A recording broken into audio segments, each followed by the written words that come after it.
Since its birth in 1974, the Golf has been an undisputed success for Volkswagen, and from the fourth generation until today, the benchmark against which any newcomer must measure itself. Proof, if any was needed, is the impressive production number that exceeds 34 million examples in total for the hatchback, estate and Sportsvan, including almost 1 million put together this year alone. The Golf hatchback retained a commanding lead in its segment in Germany and Europe.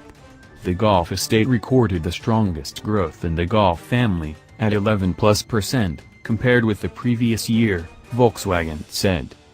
However, the German car brand's strongest growth in 2017 came from the Tiguan, whose sales rose by 40% compared to last year.